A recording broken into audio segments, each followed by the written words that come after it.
Hello and welcome to Colors of Politics on RI Free Radio. You can find us on Twitter at Colors of RI. Just as there are multiple colors of the rainbow, there are multiple opinions and views of the way our state government should be run. Let us be to the point and deliver the truth. Time to break down the politics. Tonight we have Sal Caiozzo from District 2 running for Congress against Jim Langevin.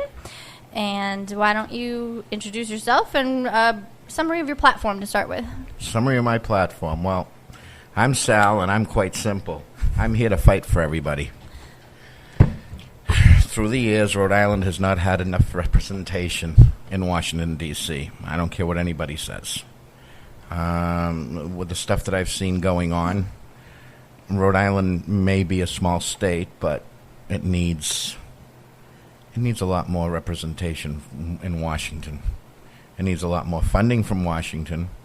We're a state that shouldn't be having to worry about paying tolls to fix our bridges, where we get federal funding for that. Yeah, we have it in our budget. Of course we do.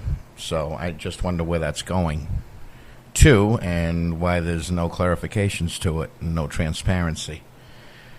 That's my first pet peeve of, representation from there. But then again, we have all sorts of others too. In a small state, we have a lot to offer.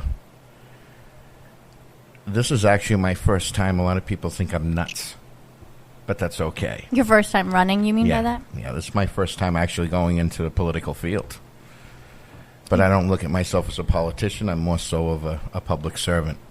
And you've done things in the past in militarily, government, as well as I also have a nonprofit which is called poisonveterans.org.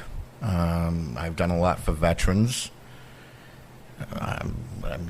You name it, I've been there many times. A lot of times maybe in the background, but I think now is the time that I come out and in the foreground myself, and be a part of the fight. Yeah, you have to be. What is one of the things that Poison for Veterans did that you advocated and helped to do? Well, basically, there's a lot of contaminated bases. A lot of people, I'm sure, have heard of Camp Lejeune, right? The military base, as well as a couple of others. There was one in particular that I was at, which is Fort McClellan in Alabama, which was a chemical school as well as a military police training school. I was there for military police training, actually. People there got sick. People from there ended up having children later on in life that got issues and everything else. Of course, the government is, albeit the way it is, always loves to deny things. I have personally been to Washington. I have personally, I can't say knocked on doors, possibly kicked down doors, because I've actually walked in on these people. And I made a lot of noise, where we actually now have a page on the VA website talking about the possibility of contamination at that base. In fact, I brought up the fact that the town of Anniston, where that base is, got $700 million from Monsanto, who caused a lot of these issues with PCBs. So you did a lot of advocating and went to Washington, D.C. without even being in the political system. Yeah, I just rolled up my sleeves. In fact, I had a couple of congressmen down there that told me that I should run. Go figure. I figured they wouldn't want me there. Well, some do really think the ones that stand up. But yeah, so I had you highlight that because it shows that you went the mile to fight and you didn't have a position that you were even had to be held accountable for. No, and I'm not done yet either. I mean, if people want to go look up this stuff too, we've got a timeline on there and everything else, poisonveterans.org. Quite simple. And you can see what's going on. And this is all through the whole military. It's not just about that one base. Oh, right. It's about a bunch of different places. In fact, talking about this, I know we have a lot of stuff to cover, but this is important. I met with General Petrarca Friday evening. Mm-hmm. He was the division commander of an MP unit from the Rhode Island National Guard, which, by the way, Rhode Island National Guard was has the most number of deployments to Afghanistan and Iraq than all the other National Guards in the rest of the country. Wow. Yeah, it's quite interesting. However, he was telling me he gave letters to all his people saying that they basically lived on a burn pit because VA up until now does not want to cover burn pit registry for Afghanistan. So I have another fight on my hands, but I'm putting that in with poisoned veterans because after all, they are poisoned. Goodness. Yeah, well, it's good to be able to be informed of that kind of information that you met. Yeah, I'm always digging, always looking, and I feel I do the same thing for the people here. I want to do the same thing for the people of the state. So if you had to pick 2 items that you really think in Washington needs to be the first 2 points of fighting and attentiveness on behalf of either Rhode Island or really the country as a whole being part of Congress, what would those 2 things be? Well, the first one would be veterans, which I keep dear to heart, and close to heart, obviously. Yep. But not only. The other big thing is the Patriot Act. You know, and today is 15-year anniversary of 9/11. 9/11, 15 and years. It really hurts me.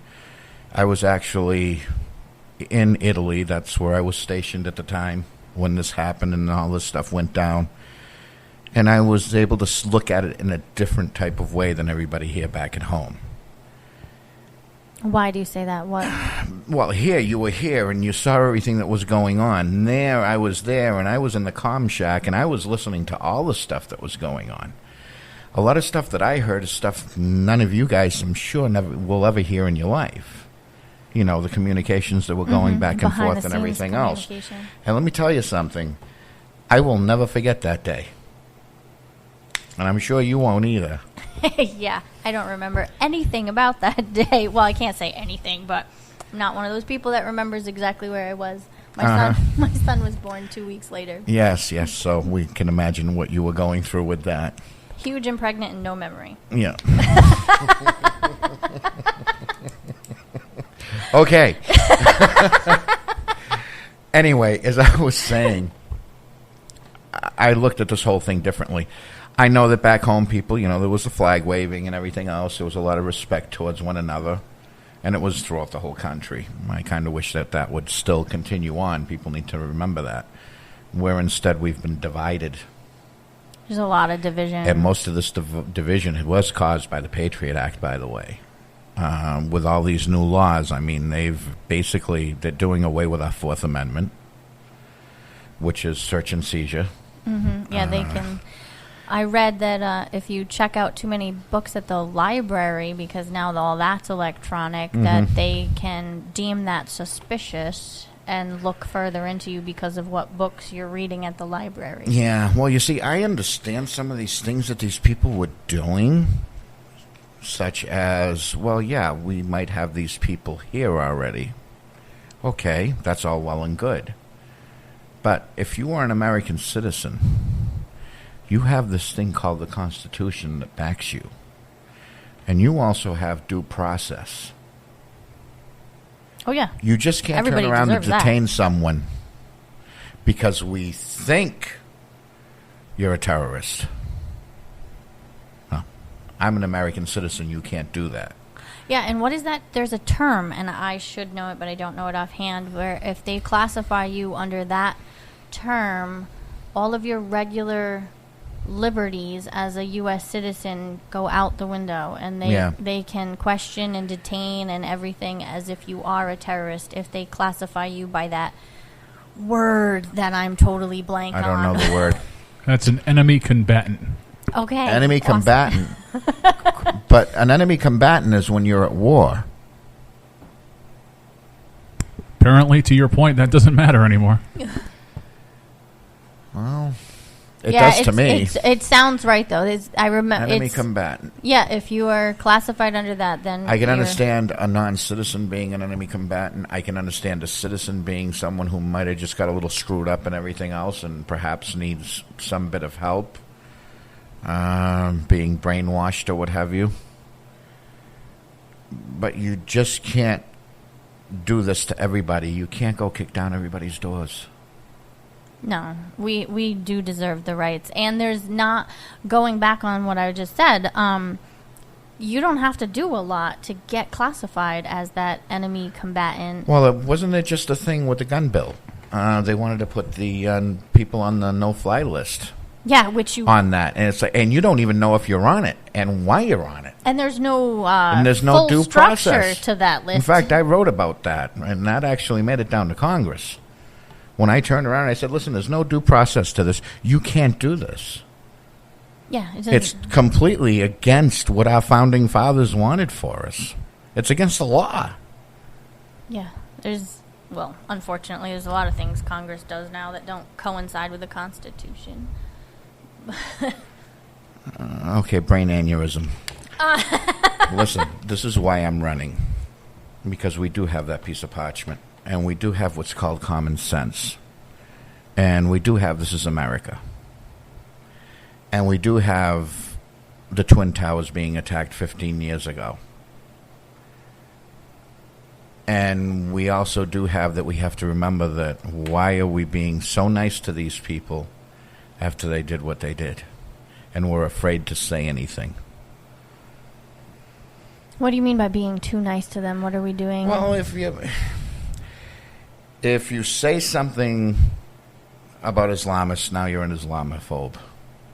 Oh, like the whole racist and all this politically correct stuff and everything else. And it's like, seriously, people, just go back 15 years. Look back 15 years and see what happened. Go back and look at films of seeing people jump from those top floors. But at the same time, should the ones now get us to judge them based on what the ones 15 years ago did? It's not to judge about what they did 15 years ago. It's to always be ready. Yes. And that's the problem. We will never be ready if we always cushion all this stuff. Well, more specifically, if we're always divided. Because divided, that's what they've done. We fall, and united, we stand. And that's what we need to do. And like you were saying earlier before we went on air, when 9/11 happened, although I might not exactly remember where I was at that moment, like so many people do, I do remember the day in general, and within 24 hours and then even more, 48 hours, the country came together with like the snap of a finger, and everyone was helping everyone, and the reasons of division were gone, and your reasons for disliking your neighbor wasn't important anymore, and it was all about getting together, united, to care, help each other, grieve, get past, and everything. And it was the nation came together, hugely came together, and we seem to forget that, and it takes an unfortunate, large, horrible act to bring us to that point again. And this presidential race, I feel like is not doing anything but more division. I think this presidential race, in my personal opinion, has divided people because I feel like it's a hostile race. There's so much more of he said, she said than there is of let's fix this and let's do this. Well, there's definitely a lot of mudslinging. But the voters out there have to remember one thing. It's not just the president. Oh, yeah. It's also who's behind. That's creating you're looking a division at Congress is what as well I meant by and everything that. Else. Yeah, I just meant the division part. The division is terrible. I'm not liking any of it from both sides, to be truthful with you. And they're like a bunch of school kids out in recess. Are they ever? Some days it's crazy. And it really, really bothers me. But anyway, as I was saying, this is more, Congress. We need to change them. Listen, the president has term limits. Congress doesn't. And they should. And they absolutely should. In fact, I advocate term limits on all ends. Oh, yeah, even in our state. I advocate for those. You got to have them. Because people then just sit back, and lately Congress has just been about corporations. Who is going to give me more money? Yes, and if you look at their campaign accounts, some of them have just It's ridiculous. Astounding amounts of money. It's ridiculous. Where we have children that are going to bed, going to bed starving. But yet they have coffers with over $800,000. Something has to be done about that. There needs to be a cap on that as well, saying, hey, listen, you can't have more than that. Because I don't care what anybody says. It's not the money that wins the election. It should be the person that wins the election, not because they have more money. You shouldn't have to buy your seat. No, I agree with you there. It should be definitely... And I also believe in not following one specific party. People need to pay attention to their person that they're voting for and not just vote because that person is within their party. And those of you listening, we're on Colors of Politics on RI Free Radio, and we have Sal in here from District 2 running against Jim Langevin for Congress. So, I know one good thing about the Patriot Act is that it is amendable. It's not solid in the way that it is and cannot be changed. So do you think it should be ixnayed, or do you think it should just be amended in certain parts of it? A big part of me wants to see it gone. Well, there's nothing wrong with that. we have a constitution for a reason. That's a big part of me. Another big part of me wants to see the NDAA gone. The National Defense Authorization Act that was signed back a few years ago on Christmas Eve or New Year's Eve or something like that, so that way nobody even paid attention to it. They like to do that. Yeah, which then, posse comitatus, the military can be right here, right at home. Or you can detain an American without even asking. Really? Yeah, I don't know anything. You got to look it up, and everybody act. out there too needs to look up NDAA. I mean, when you see that and they think you're an enemy combatant, so it's basically an extension of that word that phrase. They can lock you up, and there's no 48 hours. There's no lawyer. There's no phone call. There's no anything. Yeah, so that aligns to what I was saying then. Yeah, you lose everything by being classified under that phrase. Yeah, and that's part of the NDAA, which needs to go. But for some reason, everybody loves the NDAA, and I don't know why. I really don't. I mean, we have our own law enforcement that can take care of things at home. I actually think before 9/11, we had a much stronger law enforcement. Of course, federal government puts their fingers into things and corrupts everything, and that's the end of it. They don't work right. Yeah, I do have to say, I think a state, pretty much almost everything, I think, runs better at the state level, because then once it's federal, not even always because of corruption, but because they're trying to control something way too big across the whole country, and I think things are more effective when they're done at the more local level for almost everything.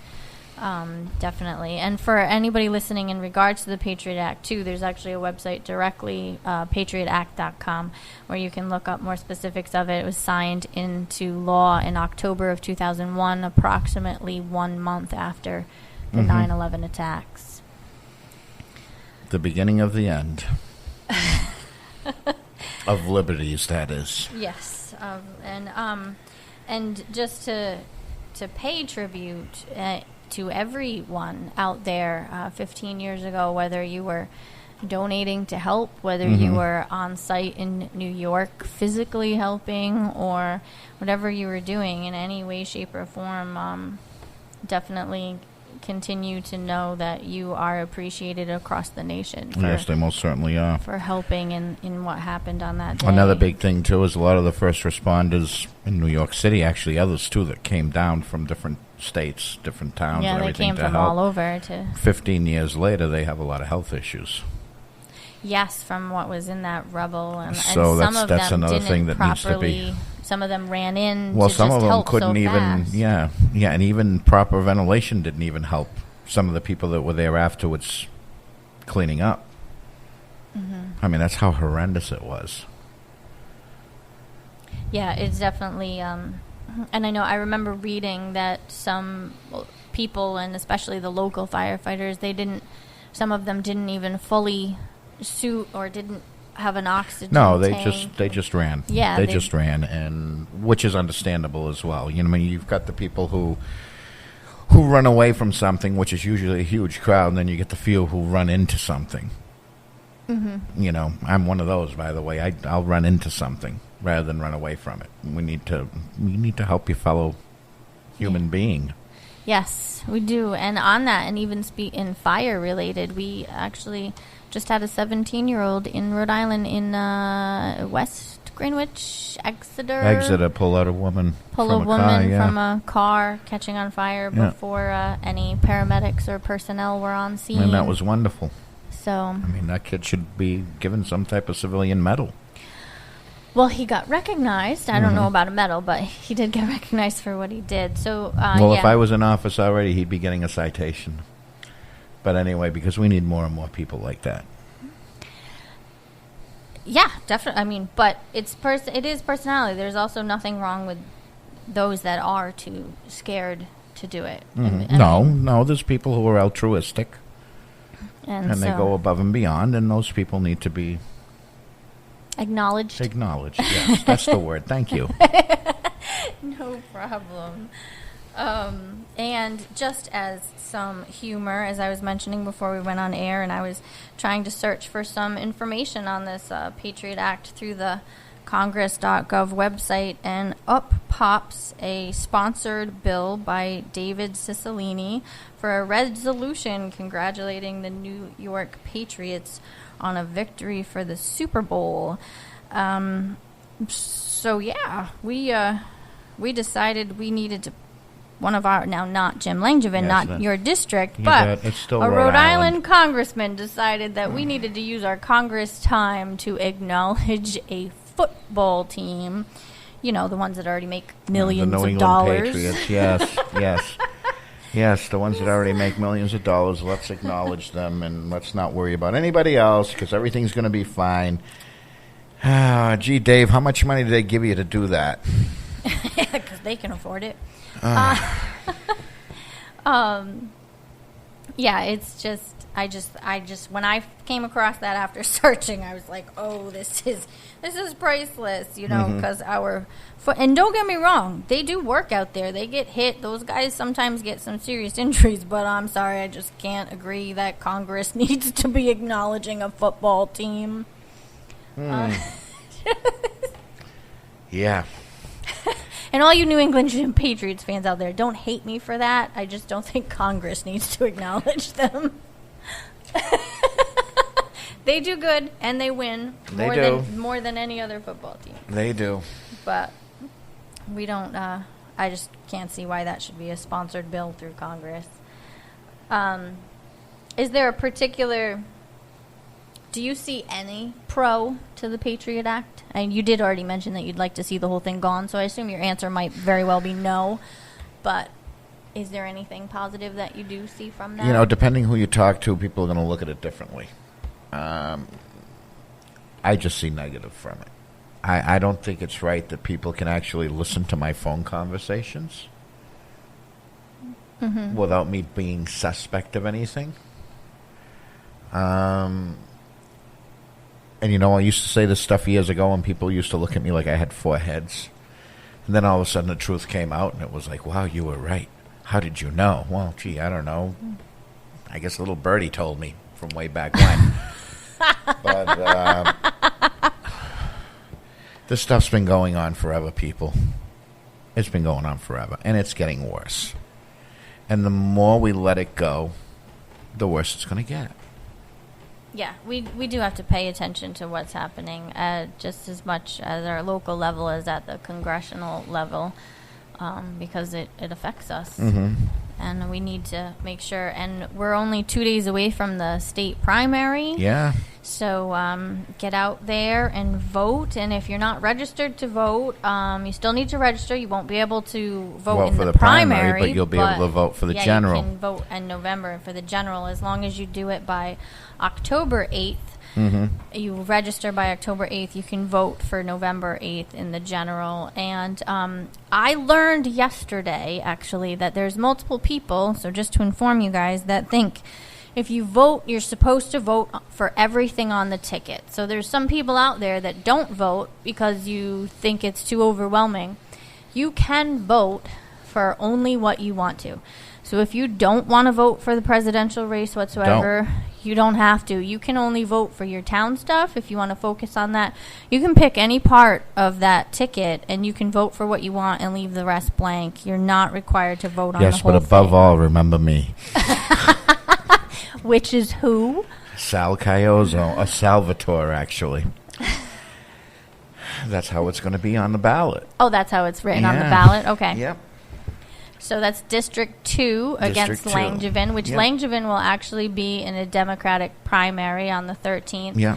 And Sal will be against whoever wins that primary. Exactly. In the general election. He's running as an independent. So do you have anything else about your platform or... Well, my platform's quite simple. First off, it's very constitutional. That's all we've been talking about all night, actually, is the Constitution. That's the law, the supreme law of the land. That's the first. The second would be, I have a big issue with the Federal Department of Education. I think they need to be gone. Education should be run by the states and by the towns. It should be run by the people that are teaching these children. The federal government should only give minimum standards and then take it away with the teachers in the states. Let them choose. Yeah, because, exactly. Every district could be different, too. You need to teach based on what the students need in that area. And then a big thing, too, that I'm seeing that's missing also is vocational schools and stuff like that. I mean, that's like a thing of the past. And everybody wants to go to college, which is all well and good. And I want to see every kid go to college, actually, and I want to... But there's nothing wrong with getting the skills from vocation. No, there isn't. There really isn't. And I want to see, I always also want to work on being able to get people to go to school without having to pay back college loans. Because that's the biggest scam I've ever seen out there. Yes, that's for sure. Unridiculous amounts of money. And I want to see that gone. Listen, this is how I can say it in this way.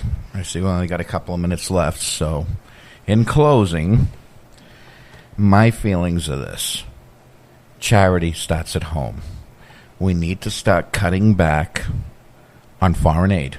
I'm not saying getting rid of it, because I know there's people out there that really need it.